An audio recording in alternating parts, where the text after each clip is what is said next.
Today I wanted to give you a quick behind-the-scenes look of how I created the Logic Pro session for the drum collaborate.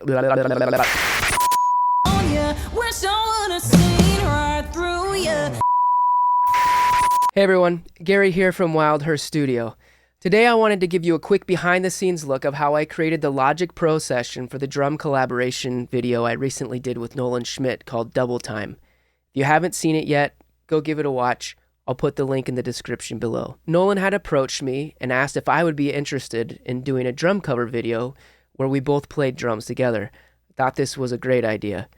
The basic idea being we take a bunch of killer tracks from local and regional artists that are part of the Midwest Country Music Association, along with a handful of nationally recognized artists, mash them all together into one seamless track that we could both cover and play together on in one session. In this quick breakdown, I'll show you how I edited all 10 songs together, removed the original drums, and built the full play-along session that we were able to record to at a remote location.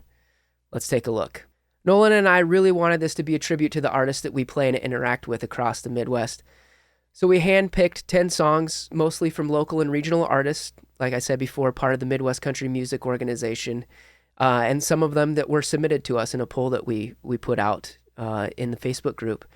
And then some that we picked specifically because we thought they would work great with the vibe and the feel that we were looking for. We needed some good drum hooks and drum-centric songs that we needed. Our aim wasn't to do an exact cover, but basically to add our own flair to these songs. And you'll notice as we start to go through some of these songs that the songs aren't exact copies. I did have to edit some of the songs in different spots. So you might hear an intro that goes directly into a chorus or a verse that goes into an outro. We just had to make the edits that would work with the flow of the video. So let's kind of dive into the technicalities of how I made some of that work. Once Nolan and I had all of the songs picked out that we wanted to use, that we felt best felt. Oh, idiot. Once Nolan and I had the songs picked out. Did we have the songs picked out? I don't know. You tell me. So once Nolan and I had all the songs picked out that we were going to do, blah, blah, blah. Once we did figure out how the songs were going to go, and we did edit them down into bite-sized chunks to where we didn't have a 10-hour long song here, we wanted to try to keep it under 7 minutes so that it was easily digestible and would keep the watcher's attention. We came up with who was going to play what where.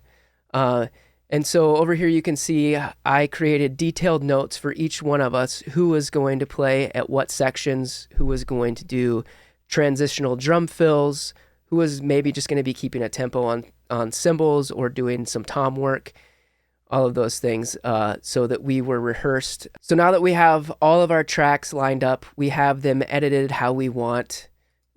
We know which order they're going to be in. We need to remove the drums from the song. I'll play a quick snippet here of what the song would sound like normally, and then I'll remove the drums for you so you can hear what it sounds like without the drums.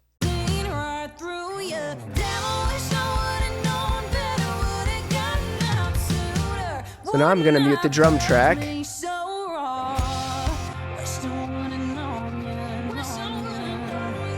Doesn't sound great. But once you get the new recorded drums in there that Nolan and I would be playing, it would fill in those frequencies, and it would sound pretty original. So that's how I did that. We did that with all these different tracks, and you'll see here too. I have multiple edits on this track because we needed to make a good transition, and I'll use this one as an example. I was able to get the original vocal stem from Greg Huberty, who was also a part of this project. And he actually produced this song as well. And so I asked him if he could get me the original vocal stem from this track from Haley, because I needed it to be able to make a seamless transition here. And so I'm going to just solo.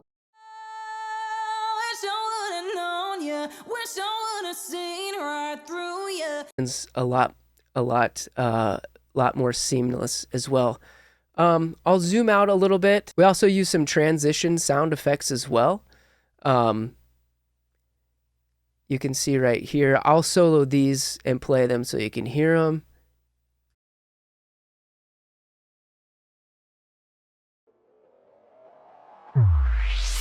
And those sound effects just kind of give it a cool transition. So I'll just go ahead and play that whole thing. I'll mute the drums here so you can hear everything, how that works.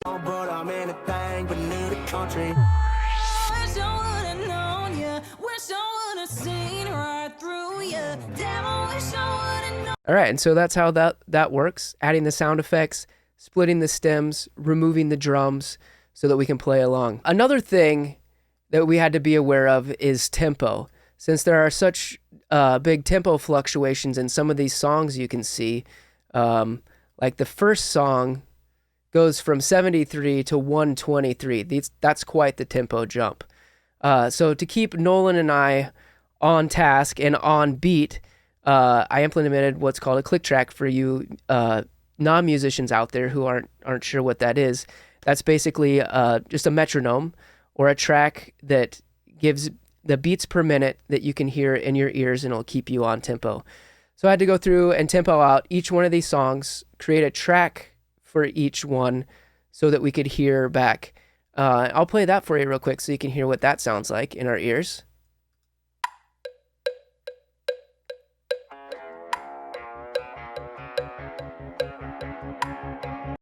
Yeah, so we constantly had that click track going in our ears to keep us on tempo because obviously we didn't have the drums in the tracks with us to play along with. Plus we were, kind of playing our own thing as well. On top of that, I have here a guide track as well that I basically just recorded out some counting for different songs. So take, for example, coming out of Haley James' Wish I Would Have Known You into, from New to Country, Bailey Zimmerman to Haley James' Wish I Would Have Known You. There's quite a big tempo differential there. So I needed a count in. I needed something to hear audibly that was going to give me that tempo so that I could come in playing at the right time.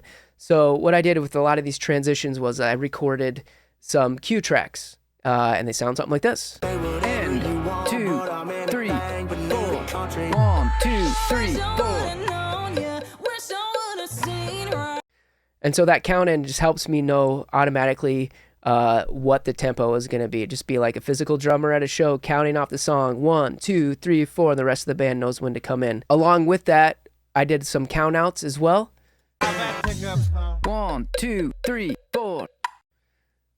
For some of the ending of the songs to help us know, since there's a lot going on when you're recording a video, you're trying to focus on your playing. You've got lights, you've got cameras, you got people in your face. There's a lot to focus on. And so a lot of times you're thinking about the ending of the next song. And so you need to hear that vocal cue tell you what beat you're ending on. And 2, 3, 4, 1, and. So I know that helps me a lot. So yeah, those are the click and the vocal cue tracks. One more note on the click tracks is a lot of music before the early 2000s, a lot of music, a lot of times in the studio wasn't recorded to a metronome. And so the tempo would vary within that specific song. Pickup Man by Joe Diffie, that was recorded in the 90s. And so I was finding that song was not on the grid, as they would say. So it wasn't like every beat wasn't on a measure, on the grid. It varied a little bit. So this one caused a little bit of problems. I had to create a custom click for this. Basically, Logic has this cool built-in feature where it will detect the tempo of a song, and then it will follow the tempo of that song. And so I was able to record a click track that would follow along exactly to the tempo of that song. I'm just going to show you as an example of some of the songs that we had to chop up. Pickup Man, there were some specific parts of the song that we really wanted to capture, but we obviously couldn't play the entire song.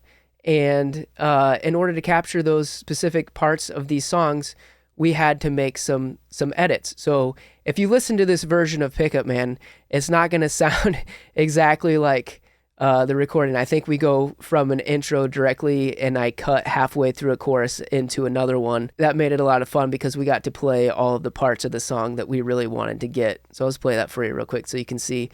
And you can kind of see when you zoom in some of the edits that I made to make this work. There were more than this after I bounced them in place, but this was further along in the process.